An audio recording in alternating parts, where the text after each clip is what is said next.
The way I was able to draw decent looking faces without them looking like Sid from Ice Age was by following these steps to a T. Step 1 is drawing the Loomis head. The Loomis head is kind of like a basic block out of the skull. I recommend you find these two 3D models, one for the skull and one for the actual Loomis head, but no need to go to your favorite search engine to find those. Hey yo, what the fuck? So I got links for you in the description. What I did first was take a screenshot of that skull model, pasted it in Photoshop, traced over it, then replicated it freehand. First off, you gotta draw a circle. Drawing these vertical and horizontal lines and make a rectangular shape. Shave off the sides of the circle like you're giving it a crispy fade, then draw all those curves inward. Next, we're gonna round out the sides of the head so it doesn't look like this dude. Drawing the jawline and the chin, and erase parts of the rectangle we drew in earlier to create the hairline, the brow line, and the nose line. Next, we'll draw on the ears, not too big of course because we're not trying to draw a Dumbo here. Now we'll round out the top of his head so it looks like he actually has a brain, and then add the neck and traps. Now, it would kind of suck if you could only draw characters that look dead at you. You want to be able to draw characters that are capable of using their necks in order to look different directions, right? That's why using this 3D model is so useful. You can move it around in different directions, take screenshots of it, trace over it, then replicate it any way you want. After drawing so many heads, I learned that using the brow line is probably the most useful thing ever because it helps like determine the direction and stuff. To showcase this, I'm gonna start off by drawing a circle. Then I'm gonna draw a line diagonally from the back of that circle. Now I'm gonna draw a circle around that line to represent the side of the head. Continue this line across the big circle so it looks like a sphere. Then draw these angled lines to represent the eye socket and the cheekbone. Now we're gonna wrap this up by completing the jawline and then adding that eye line for a bit more three-dimensionality. As you're rotating the model in Sketchfab, you may notice that the lines may appear further or closer apart, depending on the angle. This is obviously due to a change in perspective, so you just want to keep that in mind as you practice this step. But hold on there, Hoss. Before attempting this part of the exercise, make sure you know the different facial feature lines from the front view, or else you won't know where anything goes as you start rotating your head drawings in space. Trust me, if you don't have this down first, you're gonna be setting yourself up for an epic fail.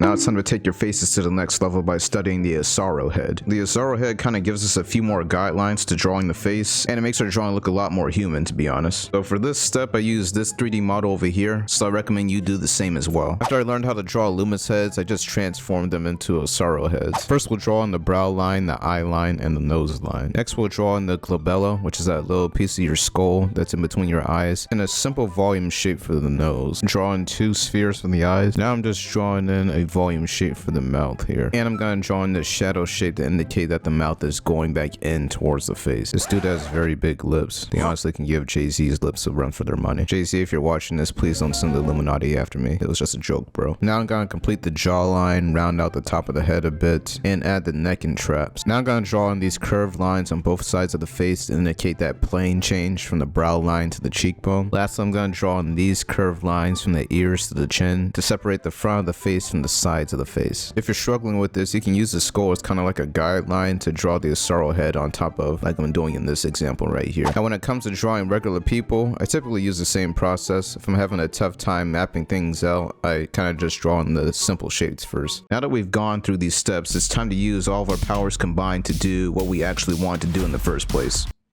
which is draw character portraits, of course. After tracing the Loomis head and the Asaro head on top of the reference, I used that as a guide to draw both of those heads myself. After you've drawn a pretty snazzy foundation like this, you can start adding the facial features to it. Drawing accurate looking eyes, noses, mouths, ears, and all that stuff can be pretty tricky, so what I do to make it easier for myself is by tracing simple shapes over the reference. That way I can use it as sort of like a guide when I'm drawing. At this stage, you want to make your drawing look as organic as possible, so I'm just rounding out the face a bit here, and I'm adding in the neck as well. Here I just add the hairline, the eyebrow, and then I carve out the more organic version of the nose here. Now I'm gonna start drawing the eye shape here, making sure I'm looking at the reference while I'm doing it so I really nail, the actual shape of it. Then I just add the other eyebrow on the face here. Now I can lay in the lips on top of that foundation I established earlier when I drew the Asaro head, right? Here I'm just adding a bit more features to the eyes to complete them. I'm adding the eyelashes, the irises, things like that. And then I touch up a few more features of the face, face, like making the cheek a bit plumper and adding that shadow shape below her lips. Now I'm drawing in her hair. It's pretty simple. She has an afro and I can kind of go stupid with it because it's a little wavy. Now I'm gonna draw in her ear and complete her sideburns as well. She's wearing some cool hooped earrings, so I just look at the reference and draw some rings like this, and then I draw in her traps. At this point I can turn off the foundation layer, add a few more touches here and there, and voila. Well, hold on for a second. Is there a point to even learning all this stuff with AI art on the rise? I mean, isn't it just gonna replace us artists anyways? Well, I talk about AI art and how artists can fight the powers that be in this video right here. So I'm just saying you may want to check that out if you plan on being an artist